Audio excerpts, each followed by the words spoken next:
Just relax for a moment. Feel free as a carbonite. You have hibernation sickness. I can't see. Your eyesight will return in time. Where am I? Jabba's palace. Who are you? Who are you? Greetings, Earthlings, and welcome to the 5th episode of FTL Radio. I'm your host, Chris, and with me on the line, as always, is my buddy Jacob. How's it going, Jacob? You know, I'm doing just fine, Chris. How are you? I'm doing okay, man. It's Monday, And your birthday. Yes, round of applause to Chris. It's his birthday. yes, I've been alive for more years. More years. Go me. Yeah, that's the birthday. That's how it means to me. Anyway. So we're going to jump right into some sci-fi topics today, starting with another TV show that is sort of being ripped off from a sci-fi property. Yeah, it's called Ben Wears Makeup. That's what it's called. Sorry. We're going to talk about that, aren't we? So the backstory there is, I just saw the picture of my brother, who is a Marine, and he is based in Okinawa, and his girlfriend and he decided to get all dolled up. I think it was like, graphically changed, not him actually wearing makeup, and it kind of makes his eyes a little bigger and makes his face a little smoother. Let's not beat around the bush. He looks like a Japanese sex doll. Yeah, he does. Which is very funny because he has completely embraced that picture. Oh, yeah. I mean, I think it's his profile picture now on Facebook, so... Well, you have to. If it's out there, you can't just ignore it. This is the internet. This is... So, anyway, I didn't mean to go off topic, but if Ben ever listens to this, I want him to know, in the 5th episode of FTL Radio, we forever cemented the fact that he looked like a girl. Oh, and we're going to post a picture on the website. I think we owe the two people listening that, at least. Those two people being you and me, of course. Yeah, pretty much. Anyway, so we're going to jump right into some sci-fi topics, not involving Ben, although Japanese sex dolls is a serious thing to talk about. So right now, just on sci-fi.com or sciencefiction.com rather, the big announcement looks like Minority Report is coming to the small screen. Yeah, I saw this. I mean, it's Spielberg who's doing it. Which is cool, but this is going to be his 3rd TV show, I think. That'll be on the screen, the small screen at the same time. He's doing Falling Skies, which is science fiction. He's doing Extant, which is science fiction, and now he's doing Minority Report, which is science fiction. Yeah. And I mean, it's cool, and frankly, I'm curious to see just how big of an involvement he has in these shows. I mean, he produces them, and I think he's not just like, oh, here's some money, go play. Yeah. Well, is it producer or executive producer? Because there is a difference. Yeah, I don't know. All right. Well, either way, I mean, I enjoyed the movie Minority Report. I think it's a really cool concept of using these precogs to stop crime before it happens, and then obviously the moral implications that come along with arresting people who have not yet committed a crime. Yeah, I mean, it's interesting. In some respects, obviously, you want to prevent crime. In other respects, I mean, I think we've all thought of, how many times have you had a really shitty day because your boss sucks and goddamn it, I just want to... I've thought about it. Throw my boss off the roof. My old boss, not my new boss. Yeah, I mean, everyone has some dark thoughts. It's not unheard of to think of, and to think that maybe you could get arrested or you can get put in jail for a long, long time because you thought of something. Yeah. It definitely brings up a moral dilemma, and I'm curious to see, because we live in a generation that TV is really outshining film in a lot of categories. Yeah, and I agree. And if they do this well and they do it justice and they do it in a way like Breaking Bad, and that they write a story and they tell that story and that's it, I'm open to it. I'm very open to it. The reason I like the small screen better than movies, and look, don't get me wrong, I love movies, is you can, if you have a series that's 13 episodes long for season 1, that's 13 hours minus 17 minutes per episode of ads, but that's almost 13 hours of storytelling. For a movie, and you get that in 1 year. For a movie, you get 2 hours of storytelling. Yeah, before you start to lose the audience's interest. Right, because it's just too much time, Yeah. Which is, why I'm excited about this. Like, I've been watching Falling Skies, and every Sunday, although I've missed the past few, and it's the same thing. They could have done this in a movie format, but no, it's awesome to watch it in 43 minutes every Sunday. Yeah, absolutely. So yeah, it's cool. I'm looking forward to it. No idea yet when it's coming out. Yeah, this is sort of just a preliminary, hey guys, this is happening kind of thing. So I'm sure we'll get more details as that develops.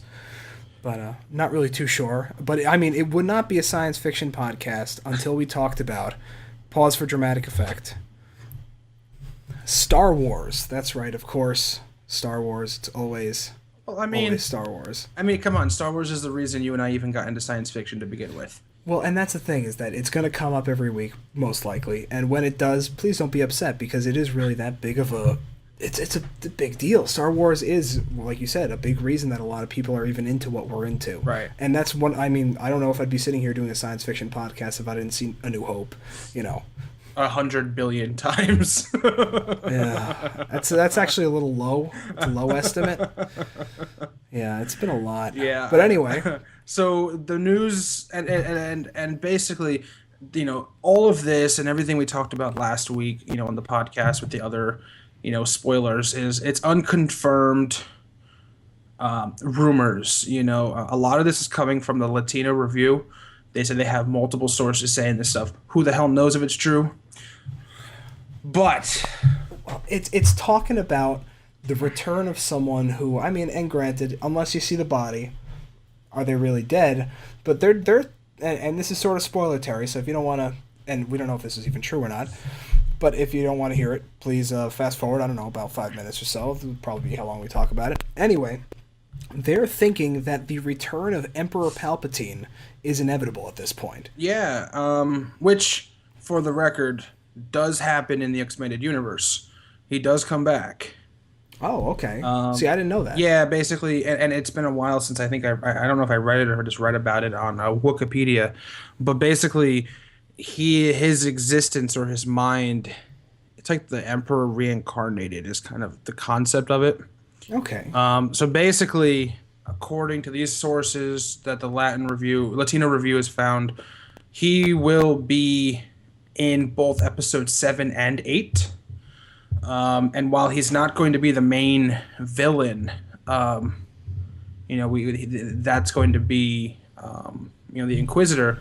He is the puppet master. He is the guy who's going to be, really kind of calling the shots in the background, kind of like he always did. Oh, yeah. I mean, kind of like episodes 1 through 3, and then 5 and 6. Yeah, okay. Exactly. Yeah. So, I mean... But I'm wondering, because they're saying that he will be returning, but we also spoke a little while ago that there'll be some flashback scenes with Darth Vader. Do you think maybe they mean he'll be back in the flashback capacity, or is he going to actually be back in the flesh? The Emperor got thrown down that, was zapping himself, getting thrown down the thing, and... Yeah, I mean, it's possible. I think... So here's what's interesting is... It's not going to be Ian McDiarmid who's playing this guy. Really? Yeah, which is why I don't think it'll be flashback scenes, because the dude's still alive, so obviously he could be brought in. So that's why I think it could be the Emperor, say, in another body, the Emperor in a droid, although I don't see that happening. Let's not Voldemort this. Come on. No, but pre-Voldemort, this is what happened. Yeah, I guess if it is in the expanded universe, and it does make sense, and it makes for a good villain, and frankly, Palpatine is the puppet master is about as classic Star Wars as it gets. Right, and maybe they just clone a younger version of him. I mean, the Emperor didn't look crazy ugly until Mace Windu's holding his lightsaber and all that. Yeah. There's a lot of things. Maybe he clones another creature. It's not exactly uncommon for the Empire to clone things. Yeah, I mean, they're known to clone. So there's a lot that rhymed, unintentional. There's a lot of opportunity there. So, it doesn't mean much, but it could be interesting. Well, at the very least, it's fun to think about. Yeah. So, yeah. The other big franchise that kind of gets talked about a lot, but the other Star franchise. Yeah, is Star Trek. This has nothing to do with real Star Trek in the sense of the movies coming out or any of that, but there is a Kickstarter going on right now. I'm pulling it up, so just give me one sec. And what it is they want to make a movie, a prequel called Star Trek Axanar. And, Axanar. Yeah, and it's the story of Garth of Izar and the Battle of Axanar, a pivotal event in the history of the Federation. I haven't. So the idea is this is a prequel, I guess? Yeah, it takes place, before even the Enterprise. The Enterprise. Okay. I think like they allude to building. I think they're alluding to the construction of an Enterprise class ship in it. But basically, they want to make a prequel to like one of my complaints of Star Trek. The reason I like Star Wars was it took place in a war. Yes. I like military science fiction. I'm writing military science fiction. That always has intrigued me. And it doesn't have to be gritty, like real military, like Battlestar Galactica, but I like, the main background thing going on is a war. I enjoy that. Well, it definitely adds a layer of interest because there is this conflict in the galaxy. Right. So what this is when the Klingons and the Federation go to war. So people who signed up to be explorers and captains of these ships wind up having to be soldiers. And Now, do you know if this story is this canon already written, or is this someone going out of their way and sort of inventing a story in Star Trek history and shooting it that way? I think it is maybe canon a little bit. I don't really know. Well, what it probably is there's probably canon written of this Axanar, and then it's being expanded. Oh no, I do. No, it is in fact it's kind of canon. Apparently Garth of Izar was a captain, and apparently he descended into madness and attempted genocide. Oh, that's always fun. And apparently he's also one of the potential villains for the reboot movies. Oh, okay. But what this will do is this movie will take will look at him before his fall from grace. But the idea pretty much is, it costs a lot of money to make a short film. especially movies that are based in outer space. Yeah. So what they're looking to do is so they made this short film, which was I think like 20 minutes long. It cost them $80,000. I don't know where the hell they got $80,000 to do it. Wow, and they, I watched that video. They pulled that off with $80,000. That's impressive. Well, that's a well done video. That's what their goal is they want to try and prove that you can make films, pretty inexpensively. Yeah. And it does have actual notable actors in it, like Richard Hatch, who played Apollo in the original Battlestar Galactica. Okay. Which, that's from, 40 years ago, I think, but that's a main character. Absolutely, that's a reputable guy. Right. And if you haven't seen this video yet, I recommend you check it out. We'll link to it in the on the website. But it's done in a very interesting style, and you can tell it's low budget. This is not your J.J. Abrams Star Trek reboot. It's done in a documentary style. Yep. So like you're watching like the History Channel of this epic war, and it's interesting because it really does commit to the it's almost like watching and now I can't remember the guy's name, Ken Burns documentary. It's like watching a Ken Burns documentary but in space, and you have the Vulcans, the Klingons, and everyone is being interviewed and telling their side of the story, and then they have little bits of CGI stuff. So I think that's really kind of how they can get away with telling this story, and it's intriguing. It was definitely interesting to watch. Yeah, Chris, you are not really deeply ingrained in Star Trek. I'm not. I'm only a little into it. I don't know a ton about it. My roommate loves it, so I'm obviously going to look into it more. Mm-hmm. Especially now, we do a podcast about science fiction. I should probably know about Star Trek. But I like all science fiction, and this is going to be a cool show. Yeah. They're going to make a 90-minute movie.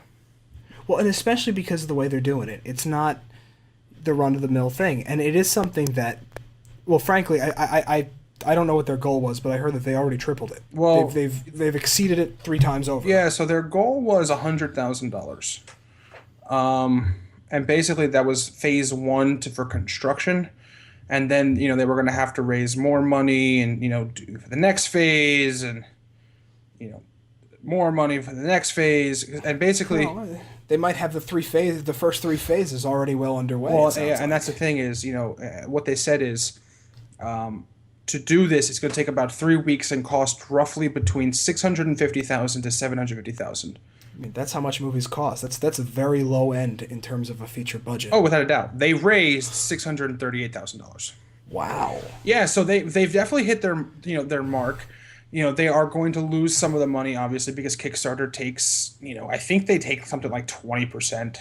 They take 20% of the I money? could be wrong. Maybe they don't take that much, but they take, a pretty good chunk. Oh no, I guess I'm wrong. It's only 5%. That's still a lot of money. Yeah, but then there's also the credit card processing fees. Yeah. You know, But I guess that's the cost of getting the exposure of an established brand like Kickstarter. yeah, but I mean, they just like so $638,000. Just in Kickstarter fees, that's over $30,000. So it's a sizable chunk of money. It is. Yeah. I mean, they make their nut. Yeah, so we'll be paying attention to the movie when it comes out. We'll definitely let you all know, and we'll probably do an episode review of it because it does look kind of cool. Yeah, and I really recommend you check out the short film because it'll give you an idea of just the direction they're going with this. Because it's very different from any Star Trek, Star Wars, any major science fiction property that you've really seen. I mean, I guess it's one of fans the doing closest, it. Yeah, it's fans doing it. I mean, I guess one of the closest like documentary style sci-fi movies that I've seen was District 9. Mm-hmm. Have you seen that? I mean, I love that movie. I love the way they handled that. And I wonder if they're gonna do it in a similar way in that they tell sort of half the story in this documentary style, and the other half they let unfold. Yeah, definitely. I agree. Yeah, it's going to be good. So we'll see what happens. Absolutely. And moving on from science fiction to science. we have this guy, Peter Rhee, Dr. Peter Rhee, at the University of Tucson, Arizona. And him, along with his team, have been experimenting on sort of a suspended animation kind of thing. So the details of this are when you have and this is going into medical territory, when you have a severe wound, a gunshot wound, internal bleeding, you don't have a lot of time before the body shuts down. Right. So this experimentation, these tests, and they've been doing them initially with animals, and they've just recently expanded them to humans, but they haven't released any test results yet. Effectively, what they're doing, purposefully dropping the temperature of the body by draining the blood and replacing it with a temperature-controlled saline solution. And I think they're dropping it something to 10 degrees Celsius. Yeah, that's like dropping to like 30 degrees Fahrenheit. Yeah, so there's no brain activity, no heartbeat. You are effectively dead. But while you're in that state, because your body has been brought down to such a low temperature, it's not deteriorating as quickly. Your brain cells aren't dying as quickly. Your internal organs, your vital organs are still, for the most part, intact. And they've had tremendous success by bringing these people down. Not people, initially, I'm sorry, pigs and dogs and whatever, and dropping them to 10 degrees Celsius, fixing what they need to fix, putting the blood back into their body, and then they just come back to life. There used to be a time when dead was dead. Yeah. You died, you're dead. Yeah. But now it's like we're blurring that line a little bit. These animals are dead. Yeah. So. And then they come back. Yeah. So it's not quite 30 degrees. It's 50 degrees. I just did the conversion on Google. Okay. But it's regardless from 98.6. That's a huge dip. Oh, without a doubt. Yeah. Yeah. In science fiction, where we see this showing up a lot is, because faster than light travel is physically impossible, according to scientists. They'll do this, suspension. What is it called? Suspended animation. Right. And, putting humans into hibernation so they can travel, hundreds of thousands of miles, and their bodies are slowed so they don't age. Yeah. It's the same kind of concept. Basically, the brain can't decay and the heart can't decay if the temperature is lower. You put things on ice, it's good. Yeah, absolutely. And they've and just bring it back to reality. This is proving that all of that suspended animation stuff is grounded in real science. And like I said, they did the initial tests on pigs and dogs. They had a tremendous success rate, much higher than any other sort of method of trying to keep people alive. And then just recently, they've gotten approved in both Pittsburgh and Baltimore as sort of a last ditch. So if people come in with a gunshot wound and they are going to die, they're basically turned over to this study. Yeah. to see if they can keep them alive. Well, I mean, it kind of, what's going to happen. So, I mean, it's a weird way of saying it, but what's the worst that can happen? If they're going to die, they're going to die. If this can save their life, it saves their life. Like, it's cool. It's a little freaky to think about. It is freaky, but I mean, I guess the biggest point here is that they do this, they kill you, and they bring you back with 100% brain function. It's as if you were never dead. Yeah, which is unbelievable. They said that they had, especially with the pigs, the way they were testing brain function is that they would show the pig how to get a treat or something like that, and then they would kill the pig. Oh wow! Not kill the pig, but they would run this test on the pig, and when it came back, it would remember where that treat was and how to get to it. So it was, I mean, that's sort of I guess a pretty rudimentary way of measuring brain function. But when you're dealing with a rudimentary creature, you got to do that, I guess. Yeah, and really the goal here is to buy time. Absolutely. That really is the goal. As much as, doctors are fantastic, but they can only operate so quickly. Yeah. Well, and this turns a situation where someone would bleed out or die in 5 or 10 minutes into a 2 or 3 hour window that you have to save this person, and then that's really incredible. Yeah, no, it like really is. My jaw was on the floor when I was reading this article today. Of just, this is happening. Yeah. This is reality. Yeah, right now. yeah, no, it's awesome. We've come a long way from CPR. Yeah. Yeah, and it's going to change. It's going to change medicine and increase survivability and all those good things. Yeah. So, cool. So every week, when we're getting ready to do this podcast, we go out and we try to find stuff that we're going to talk about. We need to find good news. We need to find good topics.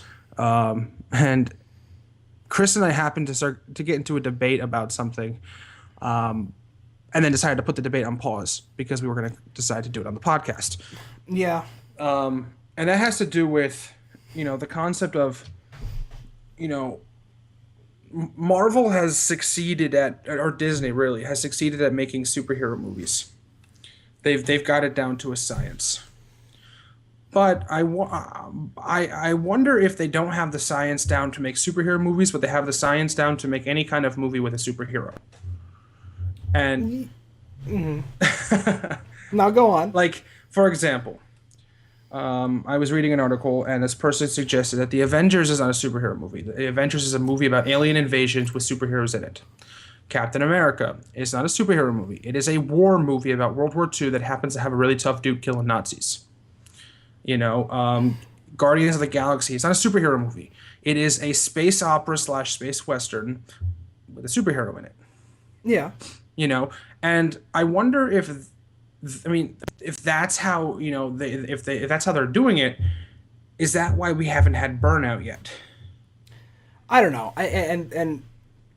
I think that yes, while it's true that Guardians of the Galaxy is a space opera western thing, I mean that's what the comic book is as well. I mean these movies are not 100% accurate, of course, but they're trying to capture the whimsical and action-packed content of a comic book. I mean, if you've ever opened up one of these comic books, what's inside is these. First of all, the dialogue is normally, or should be, very funny or well written, and then there's action. So they're translating the comic books, which contain superheroes, to the big screen. Yeah, I think but it's a semantics thing. Yeah, but think about it. So the first Iron Man was great because it was the first Iron Man. It was an origin story, and it was awesome. The second Iron Man, not so much. The second Iron Man was a fine movie. It was a fine movie. it was a fine movie. It wasn't an amazing movie. You know, the X-Men movies, those were pretty cool. Wolverine, not so much. Well, that's a separate issue entirely. Well, it is because it's about it, you know, it's Fox and it's not, you know, Disney. The Incredible Hulk, the same thing. You know, it's the Hulk, you know, trying to prevent himself from being the Hulk, and he's so worried about hulking out. Rather than in the Avengers, it's holy shit, aliens are invading. Well, I have an army, says Loki, and Iron Man replies, well, I have a Hulk. Yeah. Like, it's a different setting, and it's a different way of presenting the character. Agreed, and I think that the Hulk is probably a good example for your argument because by himself, even in the comic books, personally, I don't think he's a great solo character. Uh-huh. I mean, obviously he has a great history in the story of Bruce Banner and whatever, but that's really tough to translate to the big screen, and especially with the first Hulk movie when, you know, you have a character who he has 2 lines of dialogue. Right. 2 words, 1 line of dialogue. Yeah. His name and the word smash. Right. The character Hulk was in the movie, but did he smash stuff? Not a whole lot. I think you're missing the point. Yeah, I mean, I can rant about the failings of superhero movies, and I'm going to call them superhero movies because I think they are. Okay. So here's a question. Okay, go. Black Widow. Mm-hmm. That's Scarlett Johansson's character, right? Yes. Could you do a movie about the Black Widow? I mean, the Disney Marvel could do a movie about anything. Right. I wouldn't want to see one. I wouldn't be chomping at the bit to see. I'll say, but here's the thing: if you made a really awesome spy thriller, and it just so happened that the main character was Black Widow, but you made the story was this super really crazy spy thriller, people would see it. Yeah. That's interesting. Yeah. And then the character supports it. You know, and I think that's kind of the main point here is I don't want to see the Black Widow. I don't want to see, you know, what's the guy's name? The guy with the bow and arrow. Oh God. Hawkeye? Yeah, Hawkeye. I don't want to see a movie about Hawkeye. Like, that doesn't interest me. But if you put the two of them in a movie because they're going off and they're, you know, doing a super duper spy thriller, that's cool to me.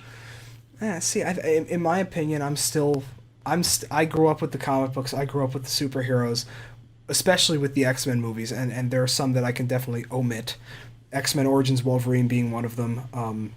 X3, 2 movies that really should never have existed. And that's not because they were superhero movies focused on poor characters. It was because the directors decided to not address all of this excellent canon that they have in comic book form and try to take a character called Deadpool, whose primary feature in the comic books is that he speaks a lot. His nickname is literally the Merc with a Mouth, and in X-Men Origins Wolverine, what do they do?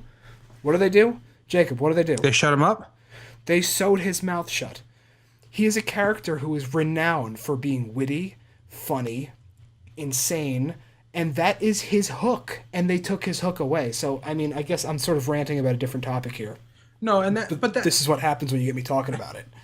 Yeah, but that's okay because, you know, I mean, we're doing a podcast. You're allowed to talk. You're allowed to, you know, do whatever the hell you want. But, like, yes, they fucked up that character. You know, they fucked him up bad.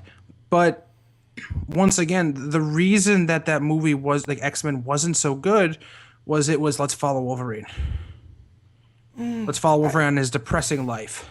See, I don't know, because I really enjoyed X2, and a big part of that plot was Wolverine going back to his, you know, the place where he became the creature that he is today. And that was a strong movie, in my opinion. Yeah, I liked X2 a lot. What else was the theme in X2? I mean, yeah, I guess if you're arguing the point that these are not just about characters, but about the stories that they're in, well, of course, you can't just have a character by itself. No, I know, but basically, no, but like a superhero movie, like Superman, that is a movie about a character. You see, that's where you lose me. I don't give a shit about Superman. Yeah, but you should give a shit about Superman. I mean, it's one of the, you know, the iconic superhero movies out there. Yeah. You know, even Batman is a story about a superhero. You know, granted, the Batman movies were great. Don't get me wrong. But those, I mean, it's an example of a superhero movie. But X-Men is a movie about racism. I guess, yeah. It's about go on. xenophobia. Yeah, probably more so than racism, yeah, and xenophobia. Well, I mean, the original X-Men was written with the concept of racism. Like, that's why they Yeah. wrote it. That was the main theme. But, was this human versus something else, or why don't we change it to white versus black, with Ferguson going on and all that? I mean, that's kind of the big thing going on here, and that's what makes these movies good. Is it's not the character, it's the story, and the characters just support the story. Yeah, but that's kind of more so. Well, I mean, that's been Marvel's thing kind of all along, is that they're telling a bigger story than just the characters. I mean, to an extent, but why was the Fantastic Four not amazing? Because it was about a bunch of weird dudes and one woman. I would like to see the Fantastic Four done again, to be honest with you. Well, I like those characters, and they're going to, yeah. and they absolutely will. But my point is, it's when you make the story based on characters in comic books, it gets boring after a while, in my opinion. I think there's probably some truth to that. When you make it about an awesome storyline, like it's why Agents of S.H.I.E.L.D. is interesting. Yeah, that show lost me after a couple episodes. Yeah, but I mean, Liz loves that show. Yeah, she but does. the reason it's I think it's on for another season is because it's the universe. It's no characters that we know about. Well, it's the one. It's Agent Coulson, who was in Iron Man and Captain America, and Right. It's a human dude. yes. But that's it. And it's kind of there's more to it than just that. The characters. yeah, well, they're expanding the universe. Absolutely. So basically this argument comes from is are space operas coming back, and is Guardians of the Galaxy a space opera? That's where this debate comes from. I think it is to an extent. Yeah. Why not? Yeah. It takes place in the galaxy. It has planets and established factions and a storyline around it. I mean, if it didn't say Marvel Comics at the head of it, and you weren't already aware of the characters Guardians of the Galaxy, which a lot of people weren't before the movies came out, Yeah, I had you no would just idea. think, oh, this is just a kick-ass sci-fi opera. Yeah. So I think there's some truth to that, and I think people are interested in seeing good stories about interesting characters, and not even really good stories per se, because frankly, Guardians of the Galaxy story by itself, not when so you good. boil it down, it's not super original. It's not like Inception where it's going to get you thinking about crap. It's a it's a rah hero story. Right. It's average character gets pulled into an intergalactic problem. Exactly. Han Solo gets pulled into an intergalactic problem. Star-Lord gets pulled into an intergalactic problem. I mean, Absolutely. look, there is a theme to it, but it's a good story, and that's what makes a space opera so exciting is there's a massive environment going on behind the scenes. Yeah. So, No, I think we're in a bit of agreement on that. I do think that the characters themselves have more value, but I do also understand what you're saying in that, you're right. Avengers is about an alien invasion on New York City. right.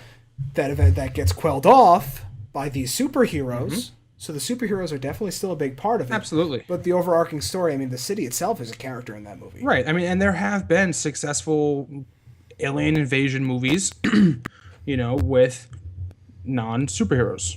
Independence Day. Yeah. Part of the reason that Avengers did so well is, and this is, the inner marketer of me coming out, but Disney created a really awesome sales funnel.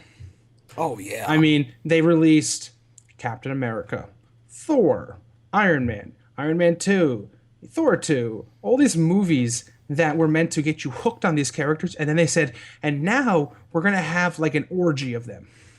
Well, it's big budget G.I. Joe. Yeah. It's like, watch the TV show and buy the action figure. Well, instead of watch the TV show and buy the action figure, it's watch all of these movies and then get hooked on these characters and then watch this one big movie. Exactly. And it's turned into a cash cow for them. Oh my God, without a doubt. And that's what they're going to do with Star Wars, by the way. Okay. I mean, I don't know if we talked about it or not, but they're going to be doing one-off origin story movies with them.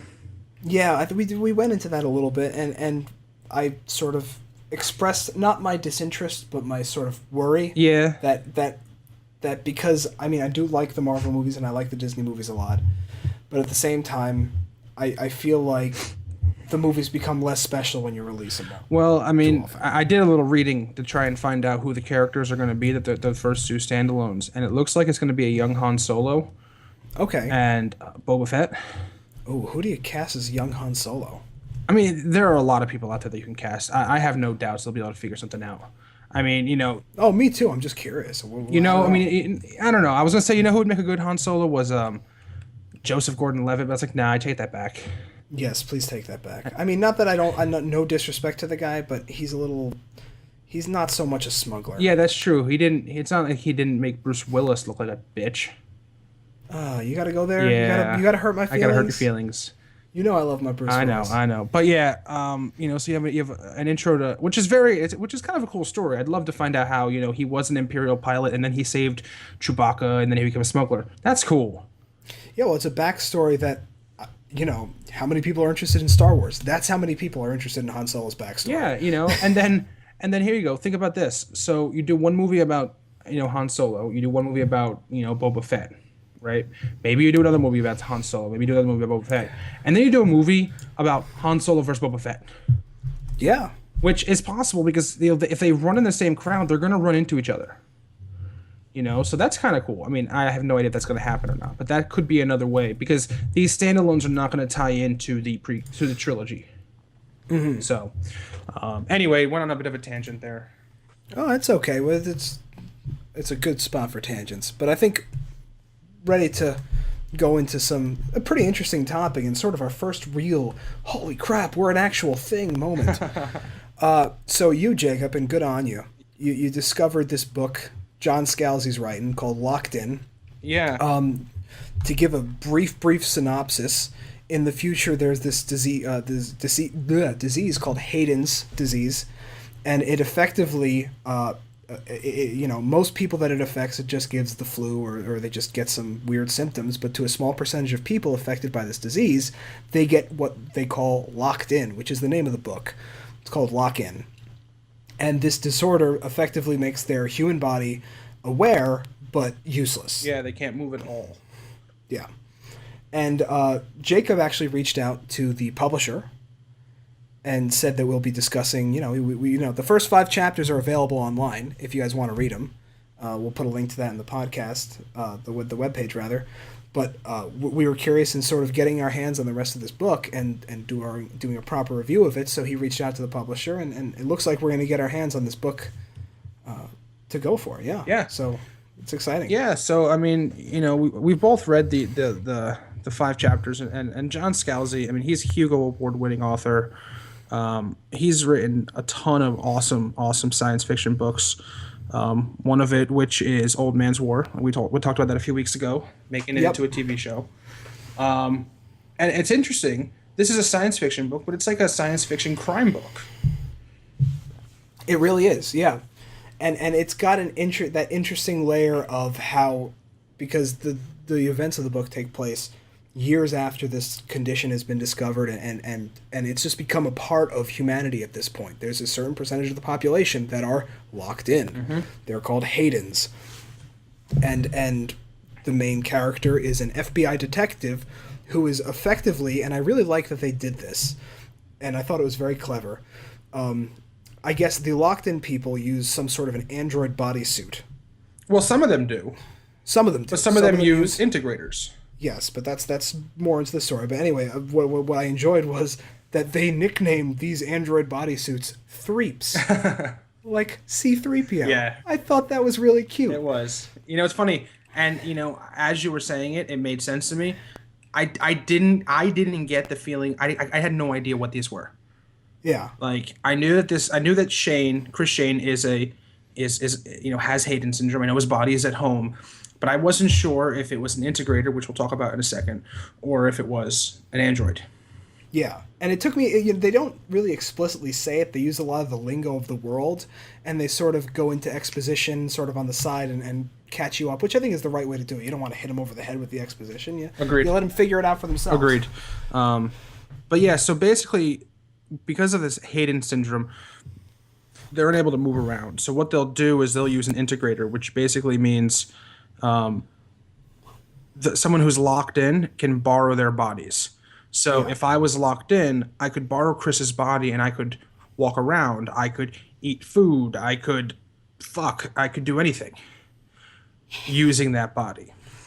Exactly. Well, and the difference being that in normal circumstances, they're riding around in these threeps, which are just androids that don't have any of that sensory feedback of being a human. Yeah. So it should be pretty cool. They're dealing with a murder. And basically I'm reading the last sentence on Amazon, or the second to last. The investigation that began as a murder case takes Shane and Van from the halls of corporate power to the virtual spaces of the locked in, and to the very heart of an emerging, surprising new human culture. Yeah. I mean, it's kind of cool. It's interesting because it is not cut and dry. They show up to this murder scene. There's an integrator with his hands over his head, shirt covered in blood. Yep. And a dead body with his throat cut open. And who committed the murder? The integrator theoretically did, maybe. But was he integrated at the time? Was he working? And so basically, it just asks a lot of questions. And it's so far, I mean, it's well written. I enjoyed what I read. I wish there were more than 5 chapters available, and I can't wait to get my hands on the book to actually give it a good read. Yeah, it is a fast read. I read the 5 chapters this afternoon, and it's a fast read. Well, don't listen to him. He's a fast reader. Listen to me. I need to enjoy something to read it. If I don't enjoy that thing, I'm not going to read it. I read 5 chapters of this book, and that's not because I did it because I had to. I did it because I enjoyed it. Yeah, no, and it is good. And what I like about it is it's different. It's kind of, here's an idea. It's a zombie story. But it's a different kind of zombie story. A lot of zombie stories go on with this concept that a virus goes around the world and gets people infected. Right? This zombie story is people are infected and they're unable to move. And it sounds kind of lame, but it also creates all of these different scenarios. Yeah. I'm definitely looking forward to it. I think I'll see if I can find the link. The first 5 chapters are on Tor.com, so I don't know if they're going to take them down once the book publishes. I hope not, but I'll post a link to them. Because it's a good read. It's a fast read. There's a lot more dialogue, which definitely makes it easier to read. It just makes me want a bacon cheeseburger. I didn't understand that at all. You didn't? No. Would you like me to enlighten you? Yeah, enlighten me. So Van, Chris Shane's partner, was an integrator. Right.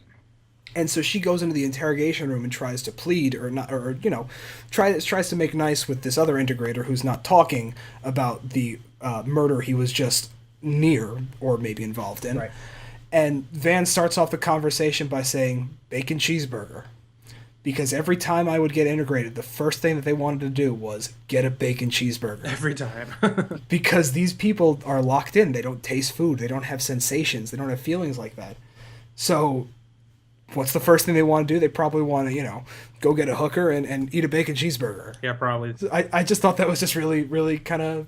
Yeah. It was a simple point, and it was clever, and it worked. Yeah, no, I got to read that. I got the impression that's what it was about, but, it's a good book. I'm probably going to go back and read the first 5 chapters again, though I should have the book by the end of the week, depending on when they mail it to us, so... but yeah, it comes out tomorrow. It's on Amazon right now for $15.80. So that'll probably change. But check it out. Yeah, absolutely. So that is the end of our 5th episode of FTL. 5 episodes. Yeah. We've been doing this for a month and change already. I know, it's kind of crazy to think about.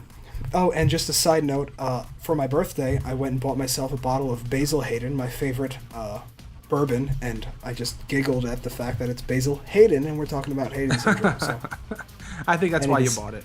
And it is smooth as silk. Yeah, I don't like bourbon. That's You would like this bourbon. Well, I'll come up sometime, and you can introduce me to it. Yes.